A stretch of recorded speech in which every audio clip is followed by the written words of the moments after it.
Hello, it's your boy Martin, and I'm going to be making a video today.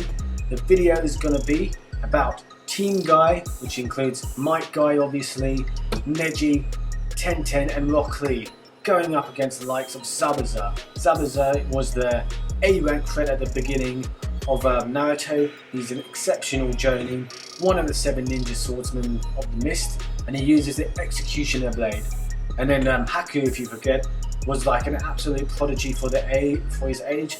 He was said to have had the potential to suppress Zabuza. It was implied that he could do it relatively quickly, especially with his exceptional Kekkei Genkai that surrounded his opponents on all sides, where he could continuously almost teleport and travel instantaneously at light speed. So that's just what you have to think. Team Guy, it's easy to forget, had an extra year of training. So they had an extra year to get stronger under the likes of Mike Guy. So with a normal prodigy Jounin, that is a big deal. But like you can imagine, with with the whole team as a whole, it was a big deal, especially with Neji and Rock Lee. So especially Lee, like he was able to open 5 gates in 1 year, 5 gates in just like basically a year's training. So Rock Lee's certainly no mug, and Neji was like the prodigy that wasn't even supposed to learn rotation, but he learnt it basically by himself. So you've got to keep that in mind. So in regards to their skill sets at the time, like if Zabuza met Mike Guy, he can absolutely beat Mike Guy. Without, if Mike Guy doesn't utilize utilize his advantages, like taking off his weights or opening the gates. Like if it was just Mike Guy versus Zabuza in a one-on-one fight, I feel like if Mike Guy isn't utilizing the resources around him, like the advantages perhaps that Neji gives him, he might actually perish weirdly in a way, because in that fight originally, Kakashi and Zabuza were having a battle of water style clones. Like we weren't exactly aware of like which one was the real water clone, which one was the real person. And there was a game of almost like chicken. It was like which one's the real one, until we got to the real clash that subsequented. Like Guy wouldn't have that advantage, but I guess like a way that he could utilize Neji would be like he could ask Neji if he's aware that Zabuza is about to use water style clones. He could ask him when the jutsu is forming, tell me when it's forming, and you could almost destroy the clones as they are forming, or even before they form, when the chakra just molds specifically within that certain area. So you could basically like handle multiple clones and dispatch them quickly without necessarily taking off his weights. Realistically, if he was fighting one-on-one, like the smart thing to do against Zabuza and Momonochi would be to take off the weights, and I feel like Zabuza is absolutely overwhelmed even with the Executioner Blade. But of course Zabuza could be tricky, like he was with the clones, and maybe he could find a way to sneak up on him. I find that, however, much unlikely, given that Mike Guy was a prodigy Jounin. He was at least considered the 2nd strongest Jounin within the village, and his analytical skills were considered up to par for this position of ease. He completely suppressed his dad, who was known as the Eternal Geni, because he was able to improve, refine, innovate, and revolutionize and improve upon those given methods to get to the skill set and level that he was. So that would actually put him at a subsequent advantage. But let's say Mike Guy gets trapped within the water style prison. Well, I think Mike Guy could just open the gates, and 2 to 3 would be enough against the likes of Zabuza. His chakra levels aren't comparable to Kisame. Kisame was known as the tailless tailed beast. It might be a similar situation to Kisame against Team Guy before, where Guy does most of the legwork. But let's say for some reason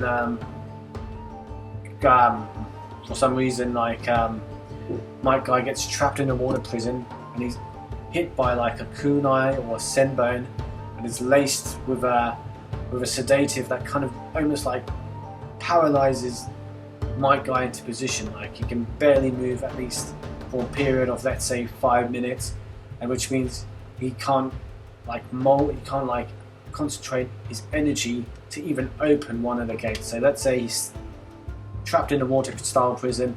It's a similar situation to when Kakashi was trapped and outsmarted by the likes of Zabuza.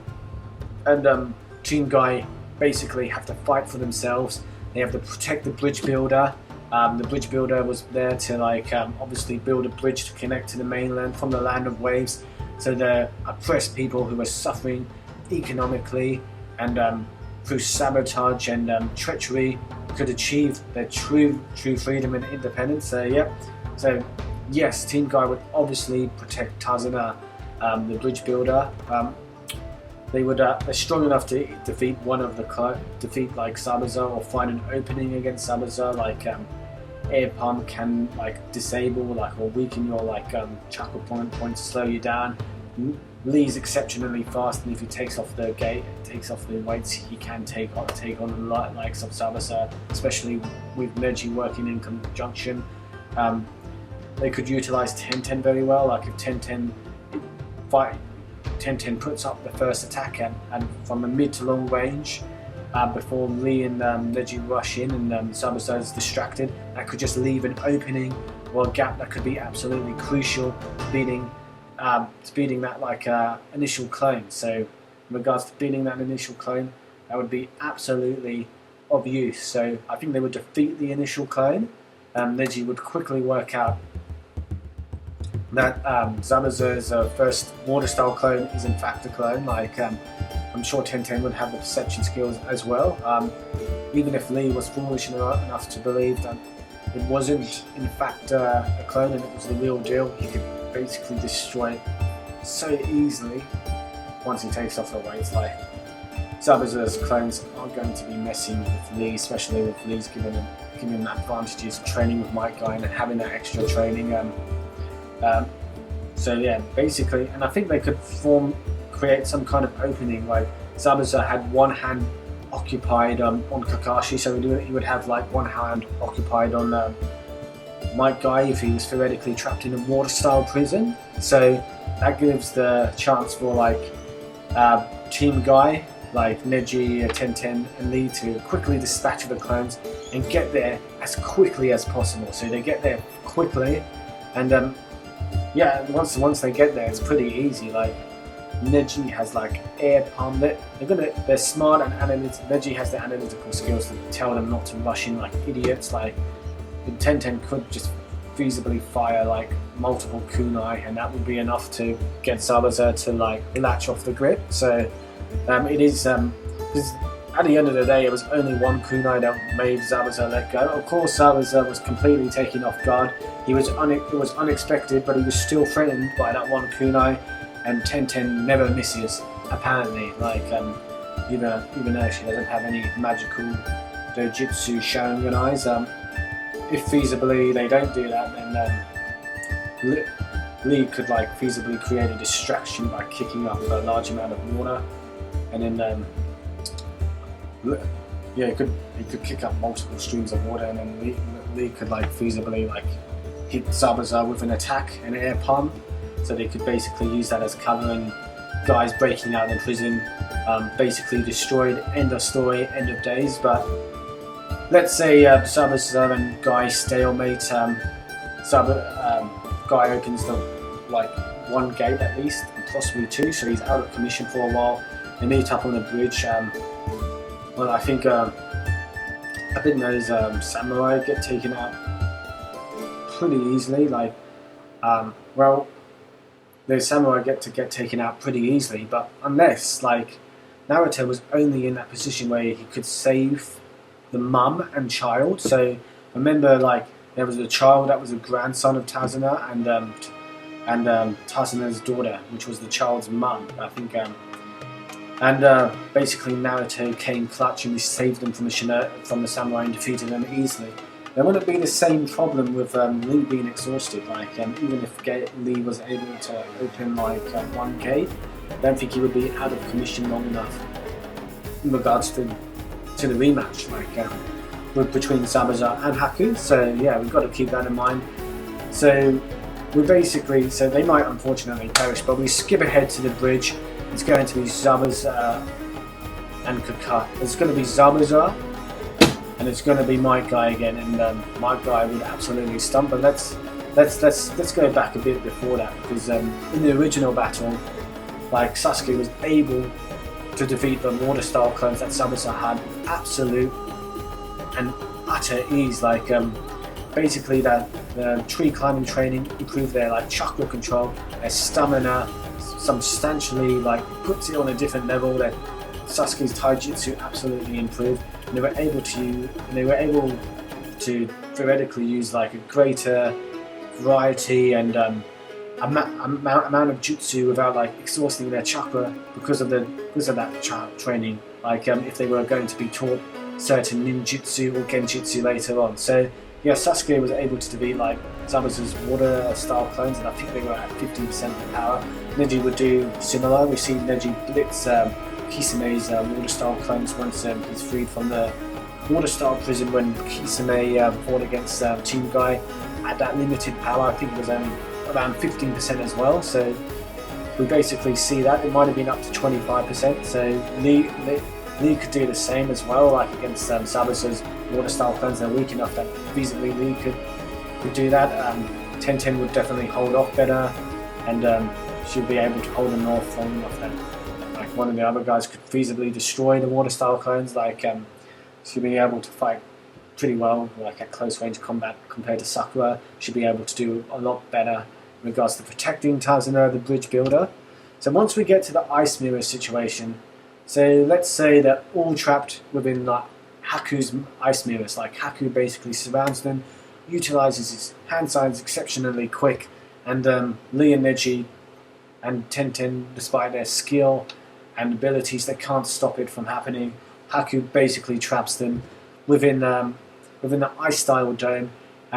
Within this ice style dome, Haku can move at basically light speed.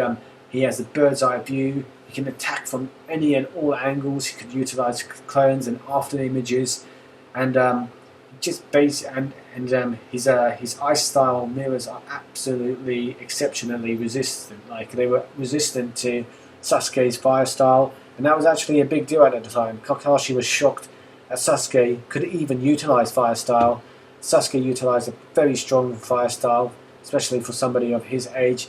It didn't do anything. So I'm not sure if feasibly Neji's air pump could do anything against Haku's ice mirrors. If he tries to jump and use rotation, that won't work either, because he just leaves himself at an even closer range to openings from different angles at light speed in regards to that. So I think Neji could feasibly pick out a weak spot within the mirrors, and he could use air palm to like progressively weaken that weak spot. He could feasibly use Lee as a distraction. He could ask Lee to like take off his weights, and he could just feasibly just weaken it, and then he can cover Lee, and then Lee can destroy the mirrors.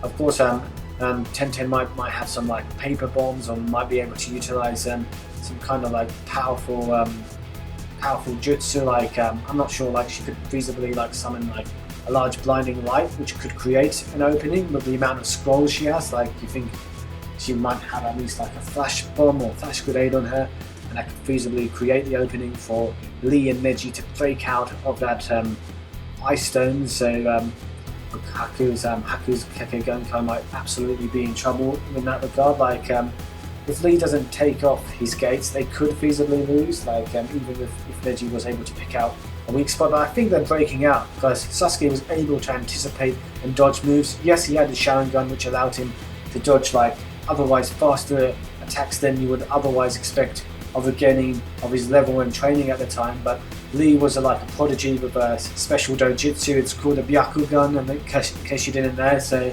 people in the Hyuga clan do have the Byakugan, so keep that in mind, lads. So of course, like, they are going to be moving a lot faster than Sasuke. Even Tenten could feasibly possibly dodge Haku's attacks, but I think that's a step too far actually. But like, I think Lee and Lee and Neji at least could like feasibly dodge most of their attacks, and they could feasibly like protect like 10-10. 10-10 might be able to blind them. She might be able to summon fire, so she might not be completely useful. She could like serve as the distraction effort, and I think maybe a paper bomb or like Neji purposely weakening the weak point of the jutsu, because it's easy to forget that Jounin can absolutely destroy and dissipate jutsus. Like theoretically they can target a fire style jutsu and it absolutely basically vanishes, like it absolutely disperses and it doesn't function as a jutsu. The effects are nullified. You won't even be hit with a small fraction of the jutsu's power if you hit it at a certain point. And Neji could pick out the weak point within the jutsu and they could feasibly break out. That's what I truly think. So in that regard, Zabuza Haku gets absolutely like overwhelmed. Like it's easy to forget, but like yeah, like he gets absolutely overwhelmed by Neji, Lee, and 10-10 at close range, mostly Neji and Lee, and then it could end up being feasibly the similar situation at the end, where like Zabuza is basically on the deathbed, and Haku's basically on the deathbed as well, and Gato and his mob of thugs come along to finish off the job. So Gato was threatened to kill Zabuza before, so he basically tried to do the same again.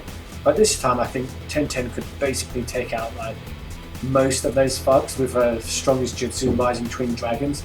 They weren't even they weren't shinobi, so they were just thugs and mercenaries, and Zabuza was able to cleave easily through them with just a kunai in his mouth and basically multiple spears. Like he got stabbed and impaled a few times when he went through them, and he was still able to slash Gato with a kunai in his mouth. So I think feasibly like 10-10 could kill like basically all of them all, and maybe even Gato herself with Rising Twin Dragons, but realistically I'm going to say she kills most of them.